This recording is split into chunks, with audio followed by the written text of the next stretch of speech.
दर्शकों, मैं आपको बता दूं, 2 दिन पहले मैंने यहाँ पर एक न्यूज़ कवर की थी जिसमें मैंने इस जो है पहले पुश्ते पर सोनिया विहार के इस रोड का हाल आपको दिखाया था।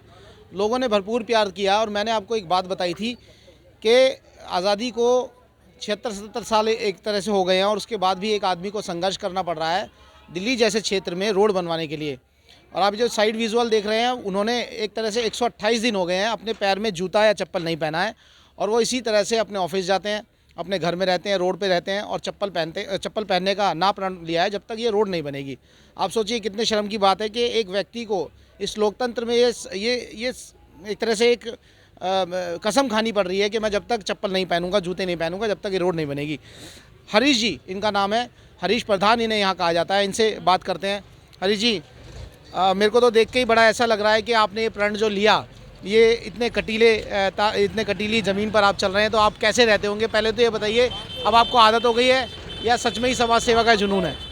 देखिए, अब तो लगभग सर्दियां जा चुकी हैं जी। पूरी सर्दी नंगे पैर रहकर निकाली हैं। मेरी माँ मुझसे कहती है कि बेटे, मैंने तुझे अपने बचपन के दिनों में 20 मिनट या आधे घंटे भी नंगे पैर नहीं रहने दिया जी। और आज तुझे लगभग 4-4.5 महीने हो गए नंगे पैर घूमते हुए सड़कों पे। एक बात बताऊं मैं आपको, इन 4-4.5 महीनों में मुझे कोई भी व्यक्ति नंगे पैर नहीं मिला, एक साधु के अलावा, एक छोटे बालक के अलावा, या कोई पागल के अलावा, या फिर इनका ये प्रधान जो इन्होंने बना रखा है हरीश, या मेरे अलावा। अभी तक 4.5 महीने मुझे कोई नंगे पैर घूमता नहीं मिला। तो इतनी सर्दी में भी, जब इतनी सर्दी पड़ रही है तब भी आप नंगे पैर घूम रहे हैं, और ऐसी सिचुएशन आई क्यों? क्या कोई बात लग गई आपको नेताओं की, या ऐसा हुआ कि आपकी बात को नहीं सुना गया? क्योंकि ऐसा होता है कि कुछ लग जाता है ना, तो आदमी, एक युवा आदमी, और ऐसा सोचता है कि नहीं, या तो या ये नहीं, ये नहीं चीज़, या मैं नहीं। कुछ ऐसा हुआ? नहीं, मेरी किसी से कोई दुश्मनी नहीं है। असल में है क्या, सोने विहार कॉलोनी के फाउंडर मेरे पिताजी, मेरे दादाजी हैं। तो हम यहाँ के चौकीदार की भूमिका में मानते हैं अपने आप को। हमारा परिवार अपने आप को चौकीदार की भूमिका में मानता है। तो ये जिम्मेदारी मेरी बन जाती है कि मैं जो पेड़ मेरे परिवार ने लगाया, उस पेड़ पर अगर कोई दिक्कत है और परेशानी है तो मेरी व्यक्तिगत परेशानी है जी। उसके बाद अगर मैं देखूं आपको, हमारी कोई मांग नौकरी की नहीं है जी। हमारी कोई मांग रोजगार की नहीं है जी। जीने के लिए रोटी, कपड़ा और मकान, ये पहली शर्त है जी। विकसित होने के लिए पहली शर्त है सड़कें जी। आपकी इलेक्ट्रिसिटी जी। लाइट के लिए बहुत संघर्ष किया यहाँ के लोगों ने जी। यहाँ के लोगों ने बहुत संघर्ष के बाद उनको लगा कि शायद अब दिन बदलने वाले हैं। जो ये कॉलोनी लगभग 42 साल पहले बसना शुरू हुई, जो व्यक्ति बिहार से, पूर्वांचल से, उत्तराखंड से जब आया यहाँ पे, वो नौजवान था, 20 साल का था वो। आज वो 65 साल का हो चुका है। आज उसके बच्चे 25 साल के, 30 साल के हो चुके हैं। उनकी तीसरी पीढ़ी 4-5 साल की है। तो तीसरी पीढ़ी में भी उनको सड़कें नहीं मिल पा रही हैं जी। आप कल्पना करें, आप इमेजिन करें कि तीसरी पीढ़ी में भी सड़कें नहीं मिल पा रही हैं। और ये इंडिया गेट वाली दिल्ली के बहुत बेहद नज़दीक दिल्ली है। ये जी। 2 दिल्ली हैं, इंडिया गेट वाली, एक हमारी दिल्ली। इंडिया गेट वाली दिल्ली चमचमाती है, हमारी दिल्ली शर्माती है। आप ओला, उबर कुछ भी बुक करें, यहाँ पे आने के लोग मना कर देते हैं जी। तो ये कलंक हमारे ऊपर है ना जी। तो आप तो एडवोकेट भी हैं, आपने कोई इसके बारे में आरटीआई से जानकारी मांगी कि आखिरकार ये रोड, कहीं ऐसा तो नहीं है कि मैं देखता हूँ कागज़ों में तो रोड 4-5 बार बन जाती है लेकिन धरातल पर कोई काम नहीं होता? तो आपको पास कोई टेक्निकल जानकारी है इसके बारे में, कोई आरटीआई? देखिए, ऐसा है, कागज़ खेलना मैं नहीं चाहता जी। कागज़ से कागज़ खेलना मैं नहीं चाहता, क्योंकि आप ये देखें, यहाँ जहाँ आप आज हैं, 2 पार्टियाँ दिल्ली में, आम आदमी पार्टी राज कर रही है और हमारी विधानसभा में बीजेपी के एमएलए हैं, बीजेपी के पार्षद हैं और सांसद भी हमारे बीजेपी से हैं। इन दोनों पार्टियों के जिला स्तर के कार्यकर्ता, बीजेपी के जिला स्तर के युवा मोर्चा के जिला अध्यक्ष, किसान मोर्चा के जिला अध्यक्ष सोने विहार में ही रहते हैं। अच्छा। जिला महामंत्री सोने विहार में ही रहते हैं और मंडल के जो अध्यक्ष वो भी यहीं रहते हैं। इसी तरह से आम आदमी पार्टी के यूथ के, युवा के उपाध्यक्ष यहीं रहते हैं, बी ब्लॉक में, बी ब्लॉक के 2nd पुश्ते पे। तो अब हमारा जो पड़ोसी भाई है वो पार्टी का कार्यकर्ता है। सही बात है। वो पड़ोसी भाई पार्टी के लिए तो काम कर रहा है, पर सोने विहार के लिए पार्टी दफ्तर में काम नहीं कर रहा जी। मैं दिखाना चाहता हूं कि आपकी और हमारी सड़कें किसी हमारे पड़ोस में रहने वाले पार्टी के कार्यकर्ता की जो गहरी नींद है उसकी वजह से नहीं बन रही है जी। पार्टी के कार्यकर्ताओं की मैं एक स्पष्ट सा सवाल पूछ रहा हूँ क्या नेता सुनते भी हैं उनकी, या वैसे ही वो चापलूसी करने के चक्कर में उनके पीछे घूमते रहते हैं? स्पष्ट सवाल। देखिए, आप उनकी फेसबुक को खोल के देखिए, वो रोज़ किसी न किसी नेता के साथ फ़ोटो डाल रहे हैं अपना, किसी का जन्मदिन मना रहे हैं, कहीं फ़ोटो डाल रहे हैं अपना। अगर उनकी सुनवाई नहीं है तो हम उनको निमंत्रण देते हैं, हमारे साथ आएँ, हमारे आंदोलन में हमारे साथ आके बैठें, या वो हमसे ऐसा कह दे कि भैया हमारी वो सुनते नहीं हैं, ऐसा वो कहे तो सही। मैंने अभी लगभग हफ्ते भर पहले किसान मोर्चा के जिलाध्यक्ष को फ़ोन किया और उनको आमंत्रित किया कि आप आएँ, फेसबुक लाइव पर जुड़े हमसे। मैंने उनको फ़ोन किया तो उन्होंने कहा मैं चंडीगढ़ शादी में जा रहा हूँ। चंडीगढ़ शादी थी, हमारे चाचा जी हैं सवापुर से, उनके बेटे की शादी में वो गए थे। उसके बाद उन्होंने रील डाली एक, उस रील में विधायक साहब भी उनके साथ थे।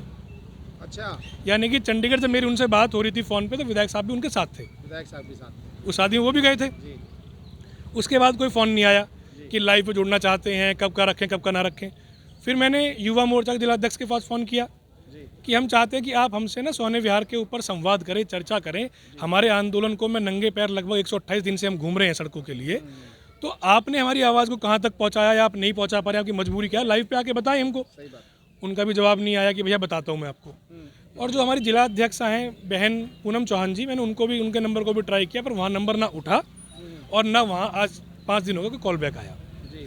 अब हम आम आदमी पार्टी के जिलाध्यक्ष को फ़ोन करेंगे, फिर कांग्रेस के वाले को फ़ोन करेंगे, फिर इनके प्रदेश के कार्यकर्ताओं को फ़ोन करेंगे जो प्रदेश के स्तर के लोग हैं।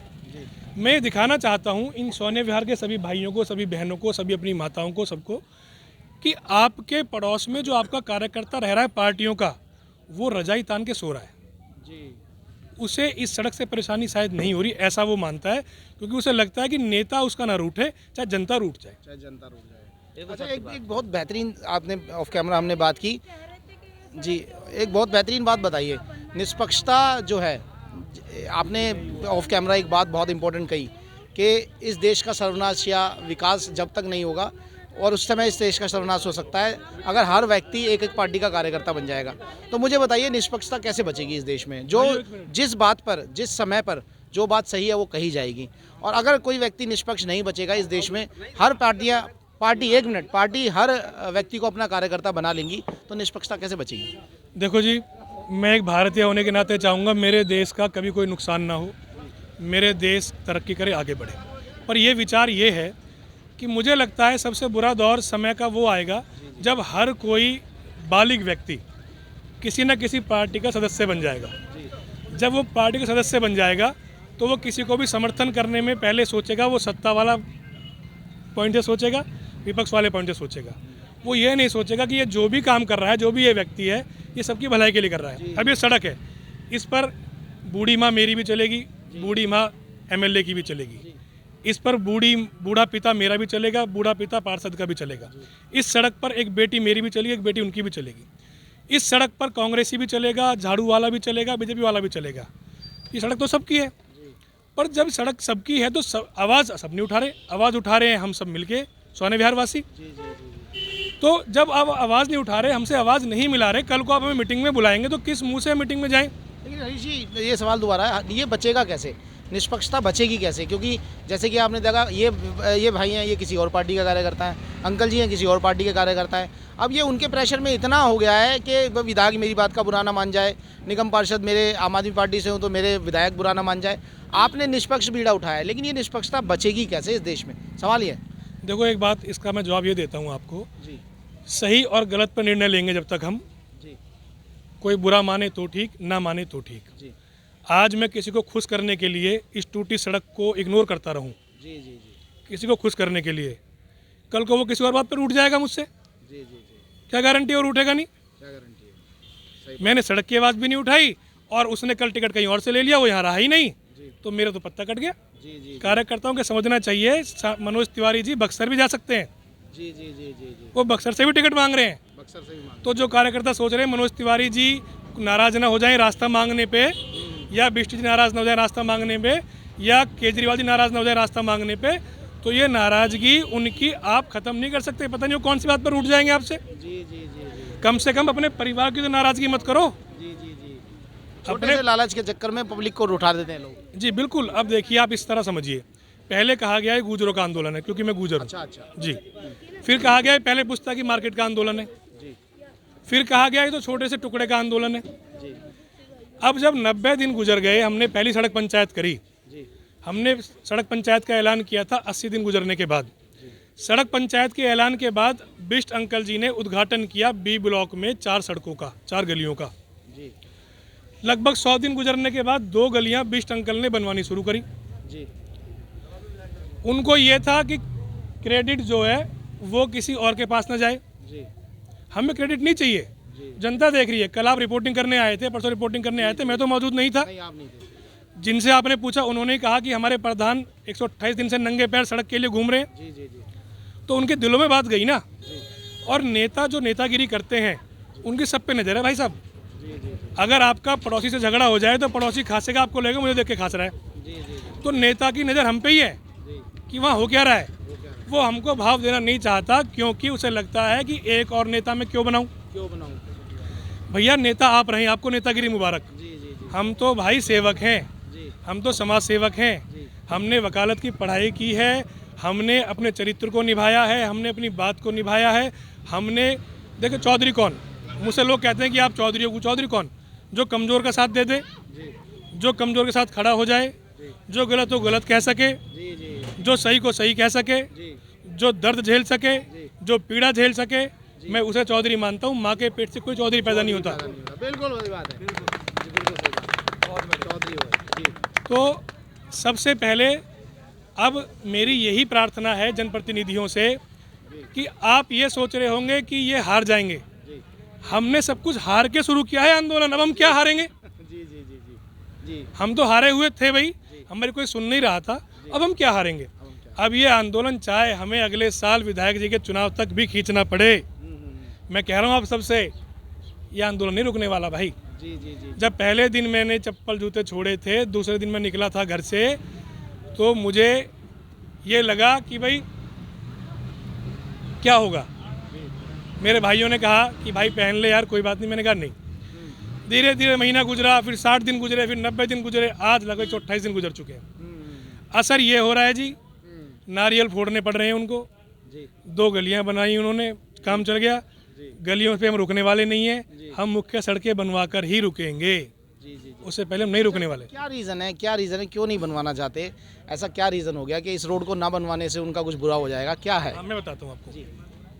31 अक्टूबर को दैनिक जागरण वालों ने हमारे आंदोलन को कवर किया। दैनिक जागरण वाले सांसद जी के पास पहुँचे। सांसद जी ने यह बयान दिया कि 237 करोड़ रुपए उन्होंने पास तो कराए हैं, वो लगा नहीं पा रहे। अच्छा, अखबार है, मैं दे दूंगा आपको। विधायक जी ने यह बयान दिया कि मुझे फंड नहीं दे रहे हैं केजरीवाल जी, मेरे पास वो अखबार में दे दूंगा आपको। अब सिंपल सी बात है, मैंने कहा अगर विधायक जी को केजरीवाल जी काम करने नहीं दे रहे तो हमारे आंदोलन में आके बैठें और हमें लीड करें। सही बात है। सांसद जी को परेशानी है, आए हमें लीड करें। केजरीवाल जी भी हमारे मुख्यमंत्री हैं दिल्ली के, उनके घर चलते हैं, चलो हमको लेके चलो, इस जनता को लेके चलो, सब भाइयों को लेके चलो। अगर ऐसी कोई बात है तो यहीं पे आम आदमी पार्टी के यूथ के उपाध्यक्ष रहते हैं, हम उनको पकड़ के बोलेंगे भी आपकी पार्टी के लिए क्या आरोप लगा रहे हैं ये लोग कि आप फंड नहीं दे रहे। अब इसी विधानसभा के बगल में बुराड़ी विधानसभा है, इसी विधानसभा के बगल में मुस्तफाबाद विधानसभा है।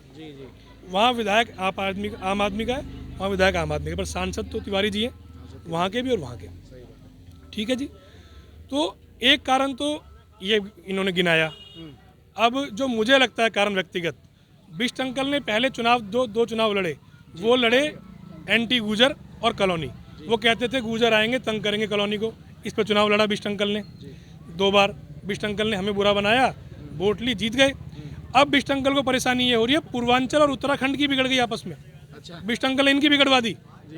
बिष्ट अंकल ने इनको भी 2 जगह बांट दिया। कैसे? सोने विहार वासी को भी 2 जगह बांट दिया कि ये उत्तराखंड का भाई है, ये पूर्वांचल का भाई है। जबकि मेरा कहना ये है भाई, सोने विहार का वासी सोने विहार का वासी है, सड़क सबकी है। इस पे उत्तराखंड का भाई भी चलेगा, इस पे पूर्वांचल का भाई भी चलेगा, इस पे गुजर भाई भी चलेगा, इस पे सब चलेंगे भाई। इसको क्यों दिखा रहे हो आप कि ये उनका है, ये उनका है? सबकी सड़कें हैं भाई, आप आओ सबकी सड़कें बना के दे दो। तो बिष्ट अंकल ने क्या कर रखा है, पुष्पे से उस तरफ, खजूरी से लगता हुआ मुकुंद विहार की तरफ, वहाँ पक्का करवा रखा है। उनको लगता है कि 80% मैंने काम करवा रखा है, ये 20% छोड़ के रखो, मुझे फ़र्क नहीं पड़ने वाला, जी, वो तो मेरे वोट है। जो मेरी समझ में आता है, क्योंकि मैं बाइक पे निकल के घूम के आता हूँ उनकी पूरी विधानसभा में कि कहाँ कहाँ काम हुए, कहाँ कहाँ नहीं हुए। यहाँ पे काम नहीं हो रहा है, तो ये 2 कारण मुझे मुख्य लगते हैं। जी। और एक और हम बलि चढ़ गए, आम आदमी के कांग्रेस इसकी बीजेपी की लड़ाई में हम बलि चढ़ गए। जी। जो यहाँ से जीते माननीय बिष्ट अंकल जी, जो हारे दुर्गेश पाठक जी 10,000 से हारे। दुर्गेश पाठक जी को ये दर्द है कि मुझे हरा दिया गया जनता ने। उनको ये है कि भाई मैं यहाँ से नहीं जीता, मैं वहाँ से जीता हूँ। उनकी लड़ाई में हमारा काम नहीं हो रहा। अच्छा, नेताओं के दिमाग में इतनी नेगेटिविटी है दोस्तों, आप देखिए कि जनता ने हरा दिया, जनता ने जिता दिया। अबे जनता का राइट है, जनता हराएगी, जनता जिताएगी, रोड बनाना तुम्हारा अधिकार है। ये अगर मानसिकता के तौर पर ऐसे विधान परिषद में आएंगे लोग, ऐसे संसद में आएंगे लोग, तो देश का क्या जाएगा, देश का क्या हाल होगा, आप समझिए इस बात। हो तो रहा है देश का हाल। आपको चप्पल छोड़नी पड़ गई। आप देखिए ना, 42 साल पहले कॉलोनी बसनी शुरू हुई है, पुरानी कॉलोनी नहीं है, ये नई कॉलोनी नहीं है। 42 साल हो गए इस कॉलोनी को, और ये पहला पुश्ता है जब आप खड़े हो, यानी कि शुरुआत। 34 साल तो मुझे हो गए। ठीक है जी, 42 साल पहले कॉलोनी जब ये बसी, शुरुआत हुई, कोई नई कॉलोनी तो है नहीं। इनके पास ये बहाना भी नहीं है कॉलोनी परसों कटी है जी, सड़क कहाँ से बना दे। तो 42 साल पहले कॉलोनी बसी है। पहले यमुना विहार विधानसभा में आता था, साहब सिंह चौहान जी 93 से 98 तक एमएलए रहे। 98 के बाद बिष्ट अंकल के अंडर में आया ये एरिया। तो अब आप देखिए, आपने सवाल किया, अगर ये इस मानसिकता से काम करेंगे कि जनता ने हरा दिया, बदला लेंगे, तो यही हाल होगा जो हो रहा है। और देखो जी, जनता जनार्दन भगवान की आवाज़ है। जनता जनार्दन भगवान की आवाज़ है। अगर भगवान रूठ जाता है ना जी, जगह नहीं मिलती आदमी को छिपने की।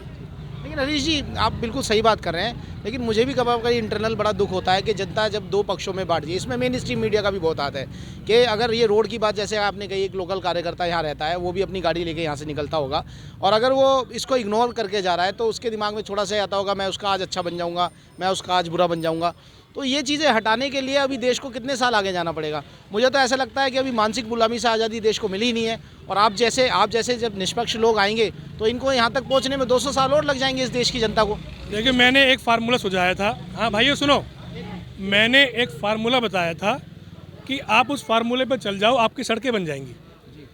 आपको कोई भी पार्टी का कार्यकर्ता मीटिंग में बुलाए, आप मत जाओ। बोलो भैया हम वोट अपने मन से किसी को दे देंगे, पर हम तुम्हारी मीटिंग में नहीं जाएंगे। नेता जनता की भीड़ से डरता है और खाली कुर्सियों से बहुत शर्माता है।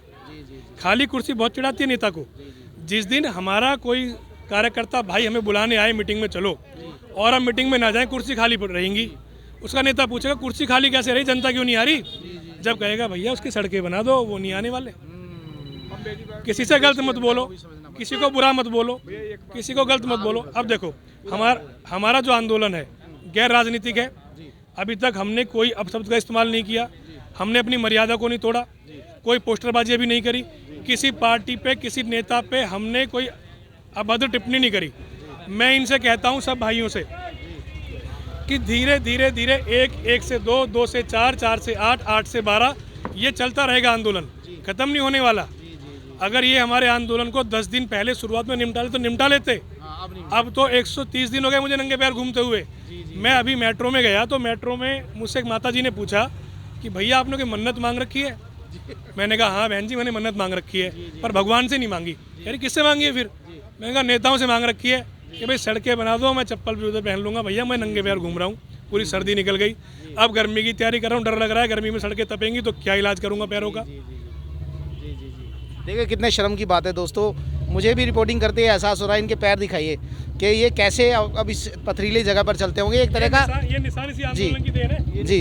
अच्छा, अब आप सब देख सकते हैं, ये एक तरह से तपस्या ही है कि इस दिल्ली जैसे शहर में लोगों को सड़कें बनवाने के लिए इतनी मेहनत करनी पड़ रही है। अंकल जी आप कुछ कहना चाह रहे थे, आप बताइए। मैं तो 33 साल से 34 साल से यहाँ रह रहा हूँ। जो यहाँ की परिस्थिति है, मैं खुद अचंभा में हूँ कि लोग कैसे इन लोगों को वोट देता है। है कि ना? आप देख रहे हैं सारी स्थिति है, बस इधर उधर कर। सवाल मैं पूछना चाहता हूँ कि आप 34 साल से रह रहे हैं, किस पार्टी की मीटिंग में, बिल्कुल सच्चे मन से बताइएगा, किसी पार्टी की मीटिंग में गए हैं आज आप अभी तक 34 साल में? 34 साल में पहले मैं बीजेपी में था, ठीक है, बीजेपी में जाते थे। मोहन सिंह बिष्ट यहाँ से गया, चौहान के जाने के बाद बीजेपी मैंने गया ही नहीं, कोई मीटिंग में अटेंड नहीं किया। उसके बाद अग्रवाल जी आए कांग्रेस से, तो हम लोग थोड़ा उनसे साथ इंटरेस्ट लिया। अब किसी पार्टी में नहीं जाए। यानी कि आप भी कहीं ना कहीं मीटिंग में बैठे हैं। हाँ, तो मेरा कहना ये है, जैसे इन्होंने बात की कि जनता जब तक निष्पक्ष नहीं होगी, जब तक देश नहीं बदलने वाला, ऐसे ही नेता सड़कें बनाते जाएंगे, कागजों में आपका कुछ नहीं विकास होना। सही है ये बात? हाँ, मैं सिर्फ इतना कहना चाहूँ, मैं किसी पार्टी से मतलब नहीं, मुझे यहाँ काम चाहिए। अब मैं उसी को सपोर्ट करूंगा, कोई पार्टी से मतलब नहीं है। 34 साल गुजारे, 22 साल के एज में मैं यहाँ आया हूँ, अब बुढ़ा 62 साल का एज हो गया, साला यहाँ काम नहीं हो पाता। लोगों की इतनी गुस्सा है, मेरे को जो करना है किसी को कर लेगा, मेरे को इतना क्या कर लेगा कोई, कैसे कर लेगा, आपका अधिकार है। विधायक बीजेपी का, सांसद बीजेपी का, और ये क्या बोलते हैं पार्षद बीजेपी का, काम नहीं हो रहा है, किसको बोलूं?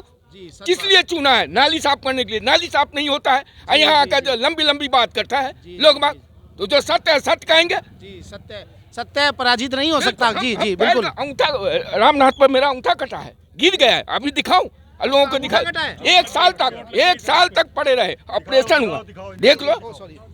देखिए ये अंकल जी दिखा रहे हैं, इनका अंगूठा कटा है, ये देखिए, आप समझिए। अरे इन्हें दिखाओ पीछे करके दिखाओ। पब्लिक स्कूल पर मेरा पैर के देखिए, उंगली कटा हुआ। सड़कें खराब थी, किसके? आप समझिए कितनी ज्यादा परेशानी है। इनका अंगूठा कटा है इस सड़क पे गिरते, इनका अंगूठा कटा है इस सड़क पे गिर के। नेतागिरी लोग करने चले हैं, तो मैं अपनी दुख ब्याह करता हूँ, पूरी दुनिया को सुनाइए कि क्या स्थिति मेरे साथ गुजर रहा है। बताइए, एक व्यक्ति ने अपना अंगूठा खो दिया, इससे ज्यादा शर्म की बात क्या होगी? चाहे वो तिवारी हो, चाहे वो सांसद हो, चाहे वो विधायक हो, शर्म के डूब के मर जाना चाहिए उन लोगों को। जी बताइए। जी एक बात और मैं कहना चाहता हूँ मनीष जी, इस सड़क के लिए लड़ाई अब से नहीं लड़ रहे हम।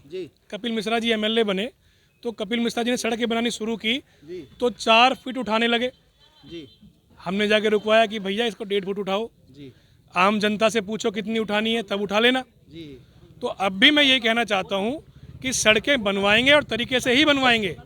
कोई अगर ये सोचेगा कि भाई दबाव देके सड़कें 5 फुट उठ जाएंगी, 6 फुट, नहीं, जनता से पूछेंगे, 1.5-1 फुट सड़कें उठेंगी और सड़कें बनेंगी जरूर। अभी आंदोलन रुकने वाला नहीं है। अभी आपने अंकल का दर्द देखा, इनको चोट लगी, आंखें भराई कुछ देखकर एक व्यक्ति का अंगूठा चला गया। ऐसे कई मकान बना चुका हूँ, 4 बार जमीन के अंदर घुस गया। अब हम इस बुढ़ापे पे मेरे से मकान नहीं बनेगा, कहाँ से बनाऊं? पूरी जिंदगी मकान में लगा दिया, फिर भी साला मकान नीचे चला गया। और फिर ये धमकी देते हैं कि सड़क 4 फुट उठाएंगे। हाँ, 8 फुट उठाएंगे, पूरा बर्बाद करके छोड़ेंगे पूरा सोनिया बिहार को, गरीब मर जाएगा यहाँ। एक जानकारी दे दूं मैं आप सबको, एक जानकारी और दे दूं, किसी को डरने की जरूरत नहीं है। सुनो भाई, सुनो, किसी भाई को डरने की जरूरत नहीं है। सड़क सिर्फ उतनी उठनी देंगे जितनी जायज होगी, ज्यादा नहीं उठने देंगे। 8 साल पहले ज्यादा नहीं उठने दी हमने, और आप भी नहीं उठने देंगे ज्यादा। एक बात और कह दूं, जिसका भी मकान बेतरतीब तरीके से सड़क उठाने से नीचे जाएगा, वो हरीश एडवोकेट से मिले, उसकी आवाज को उठाएंगे। अभी हाई कोर्ट ने 20 लाख रुपए दिलाए हैं। एक आदमी का घर चला गया था सड़क बनने से नीचे, उसको सारा सैनिटरी सिस्टम दोबारा बदलवाना पड़ा। हाई कोर्ट ने 20 लाख रुपए दिलाए हैं उसको जल बोर्ड से।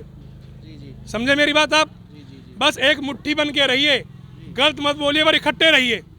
आप विश्वास करें, आपका ये आशीर्वाद, ना तो आपका भाई थक रहा है, ना कि इससे डर रहा है। आंदोलन चाहे साल भर खींचना पड़े, चाहे 2 साल खींचना पड़े, ये आंदोलन चलता रहेगा सड़कों के लिए। तो देखिए दोस्तों, डरने की किसी से कोई ज़रूरत नहीं है। यहाँ एक व्यक्ति का अंगूठा चला गया, मुझे बड़ी शर्म आ रही है कि मैं ऐसे एरिया में खड़ा हूँ जहाँ कोई सुनने वाला नहीं है। एक बुजुर्ग अंकल जी का अंगूठा चला गया इस रोड पे।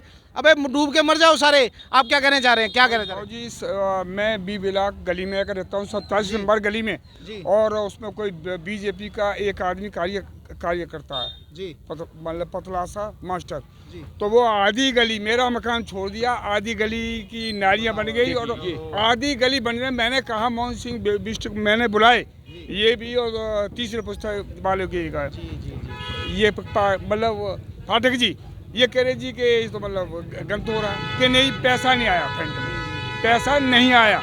तो आधा हमारा, आधी गली छोड़ दी है, आधी हो रही है। ये देखिए, मैं कंक्लूड करना चाहूँगा। देखिए, लोगों की जेन्युइन समस्या है। अगर आप भी इस वीडियो को देख रहे हैं, ज़्यादा से ज़्यादा शेयर करें और इनको बताएं कि जनता की ताकत क्या होती है। निष्पक्षता दिखाएं। यहाँ तल्ले करने से, चापलूसी करने से आपका विकास नहीं होने वाला, निष्पक्षता से आपका विकास होगा। जी बताइए। ये दुकान, आप मार्केट को पूरी घूम के आइए। एक दुकानदार जब उसकी नौकरी की उम्र निकल जाती है, तब वो दुकान खोलता है, अपनी बहन के, अपनी माँ के, अपनी पत्नी के गहने गिरवी रख के उधार लेता है। ठीक है जी, तब बेचारा वो दुकान खोलता है। जब पिछली बार 2019 में चुनाव हुआ, 2014 में चुनाव हुआ, फिर विधायक के चुनाव हुए, तो मंचों से जब सुना गया कि ये सड़कें बनाएंगे जीतने पे, उन्होंने सोचा कि ये राम वाक्य है, सड़कें बनेंगी, इस उम्मीद में उसने दुकान यहाँ किराए पे ले ली। उस बेचारे ने पहले अपनी बहन का, बीवी का, माँ का गहना गिरवी रख के उधार लेके दुकान खोली। मकान मालिक का किराया चढ़ता जा रहा है उस पर, ठीक है जी, जहाँ से माल उठाता है उनके पैसे चढ़ते जा रहे हैं। गोल्ड जो उसने रखा वो जब्त हो गया उसका। एक इस टूटी सड़क ने उस बेचारे दुकानदार को कहीं का नहीं छोड़ा।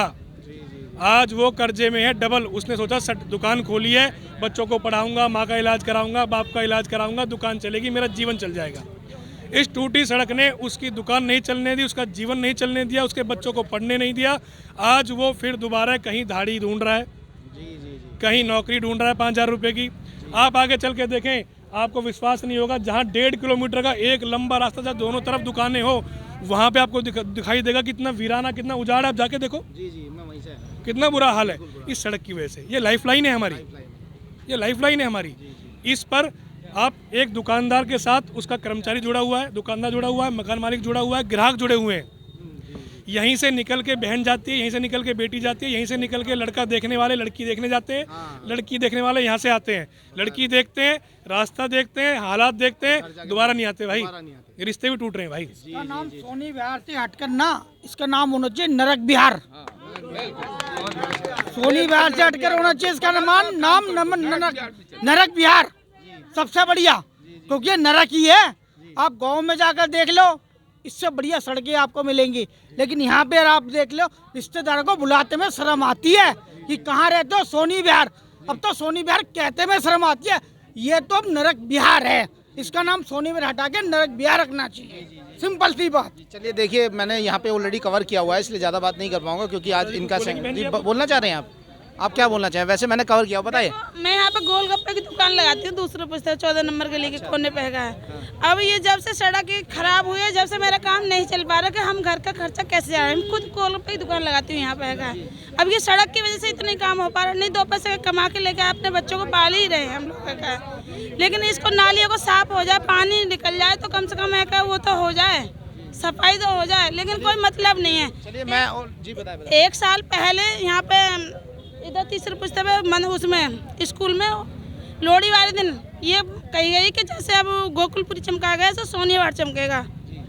मुझे जन कितने करोड़, 700 करोड़ जन कितने वो मिला है पैसा, लेकिन अभी तक तो कोई सलूशन नहीं है।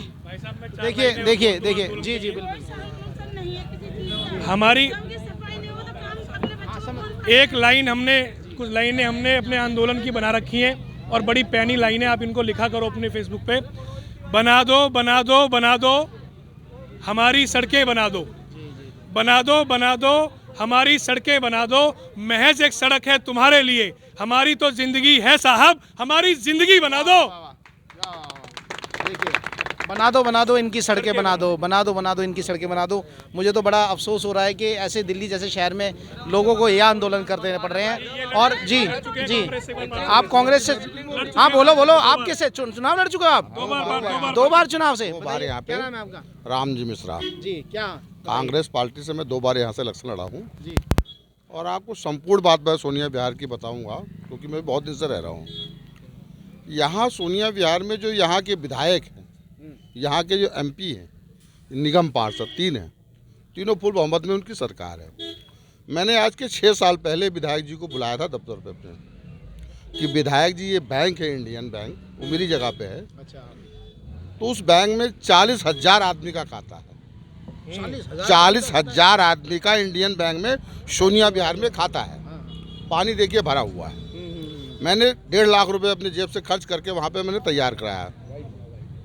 अब तैयार कराने के बाद विधायक जी को मैंने आज 1 हफ्ता पहले टेलीफोन किया। मैंने विधायक जी कहाँ पे हो?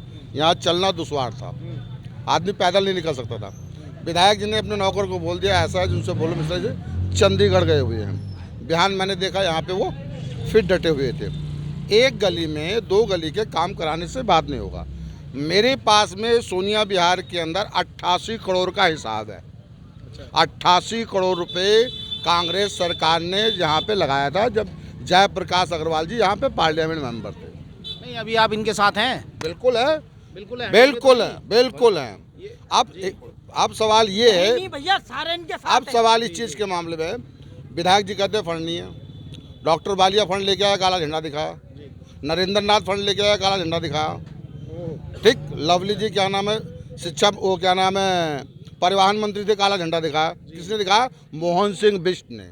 अच्छा, काला झंडा दिखाया। जो आदमी पैसा लेके आए उसको काला झंडा दिखाते हैं। मैंने एक इनके क्या नाम है जिला अध्यक्ष को बोला, मैंने डीसी का दौरा करा दो जी, सोनिया विहार में। एलजी का आप दौरा कराओ, यहीं बैठा हो, सिविल लाइनों के बाहर नहीं बैठा हुआ है। ये दिल्ली की सड़क है और एलजी यहाँ का होलसेल मालिक है। कोई किसी का औकात नहीं है जो एलजी का दौरा करा सके। ये मोहन सिंह बिष्ट की औकात नहीं है एलजी का दौरा कराने के लिए। क्यों? ये दुर्भाग्य इस चीज़ के मामले के अंदर। यही रोड नहीं खराब है कि पहला पुस्ता खराब है, दूसरे पुस्ता खराब है, सेकुलर रोड खराब है, तीसरा पुस्ता खराब है। ये नहीं कि सोनिया एक कार्यकर्ता का 2 गली बना देंगे। कितनी गली बनाएंगे? 2 गली।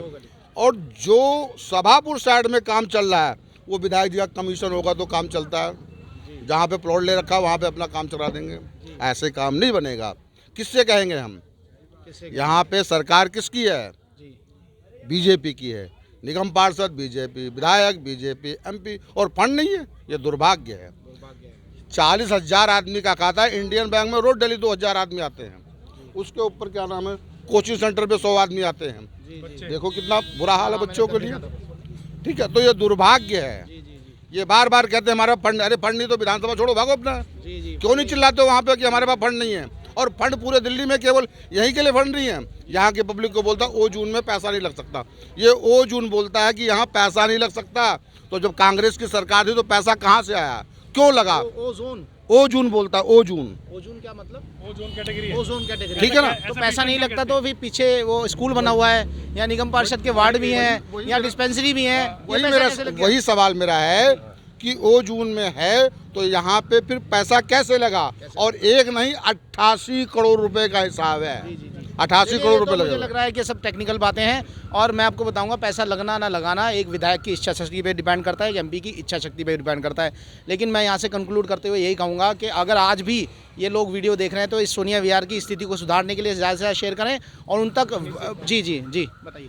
एक मेरी और प्रार्थना है सोनिया विहार के विपक्ष से जो सत्ता में नहीं है, चाहे वो कांग्रेस पार्टी हो, चाहे वो आम आदमी पार्टी हो, चाहे वो बहुजन समाज पार्टी हो, कि ये सबका मुद्दा है सड़क। यहाँ का विपक्ष बड़ा शांत बैठा है, बहुत शांत बैठा है। पता नहीं क्यों मुझे बड़ा दुख होता है।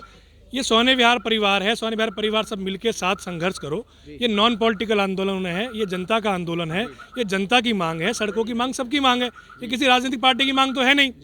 आज अगर हम संघर्ष कर रहे हैं तो कोई राजनीति, कोई हमारा बैनर तो है नहीं। आप हमारी होर्डिंग देखिए, बैनर देखिए, किसी राजनीतिक पार्टी का, किसी राजनीतिक नेता कोई जिक्र नहीं है। तो जनता का आंदोलन है। तो मैं कहना चाहता हूं आप सबसे, इनसे आपके चैनल के माध्यम से सोनिया विहार के जनमानस से ये रिक्वेस्ट करना चाहता हूं कि वो अपनी सड़कों के लिए एक मुट्ठी की तरह से इकट्ठे होकर अपनी कार्रवाई करें, साथ दें, आवाज़ में आवाज़ मिलाएं, सोशल मीडिया से हमारा समर्थन करें, हमारी वीडियोज़ को शेयर करें, हमारी मूवमेंट को आगे चलाने में, मजबूत बनाने में, पैनी करने में हमारा साथ दें। आपका भाई, आपके बच्चे संघर्ष करने में पीछे नहीं है। हम बिल्कुल कानूनी तरीके से, बिल्कुल अहिंसावादी तरीके से अपने आंदोलन को चला रहे हैं। किसी को कोई दिक्कत नहीं होने दे रहे हैं। पर हाँ, जिनको दिक्कत हो रही है वो सत्ता में बैठे लोग हैं, वो दोनों पार्टियों के लोग हैं, वो झाड़ू वाली पार्टी के लोग भी हैं, वो बीजेपी के लोग भी हैं। क्योंकि हम उन दोनों से मांग कर रहे हैं कि हमारे भविष्य, ये हमारा भाग्य नहीं है, ये लोगों का भाग्य नहीं है। कच्ची सड़कें, टूटी सड़कें ये हम पे थोपी गई हैं। नसीब खराब नहीं है हमारा। हम माँ यमुना की गोद में, लाल किले से मात्र 8 किलोमीटर दूर, दिल्ली यूनिवर्सिटी से मात्र 8 किलोमीटर दूर, दिल्ली विधानसभा से मुश्किल से 10 किलोमीटर दूर, संसद से मुश्किल से 15 किलोमीटर दूर हम लोग रह रहे हैं। हम कितने सौभाग्यशाली हैं। ये हमारा सौभाग्य है कि हम यहाँ रह रहे हैं, पर इन लोगों ने हमारा दुर्भाग्य बना दिया, हमारे ऊपर थोप दिया है। जी चलिए, मैं कंक्लूड करना चाहूँगा। बहुत बहुत जी कार्यकर्ताओं से एक बात पूछना, 10 बार मनोज तिवारी आया, जमुना पे ही क्यों आया, अंदर क्यों नहीं आया? एक दौरा इनका ये ऐसा नहीं गया कि जो इन्होंने यहाँ करवाया उसका। 10 बार हमने खुद आंखों से देखा है। जमुना पे आया, आरती करके चला गया। ठीक है, छठ पे आता है, एक दिन ऐसा नहीं हुआ कि अंदर दौरा करवा सके। इनके कार्यकर्ताओं से ये पूछना, बागेश्वर धाम आया था, होल्डिंग लगी हुई है मनोज तिवारी की, वो पैसे यहाँ नहीं कर सकते थे? कर सकते थे, क्यों नहीं करा? इनसे ये पूछना। कार्यकर्ताओं की कमी जी चलिए कार्यकर्ताओं की कमी है जी। देखिए, ये इनकी सड़क बना दीजिए। ये जनता का आंदोलन है, नहीं तो जनता का आंदोलन, जनता का आंदोलन जड़े लगता है। आप देखते रहिए भारत सड़क आंदोलन जिंदाबाद, सड़क आंदोलन जिंदाबाद। जय जनता जय जनता नमस्कार। थैंक यू बहुत बढ़िया धन्यवाद आपका। चलो देखते हैं, कोशिश कर रहे हैं आप।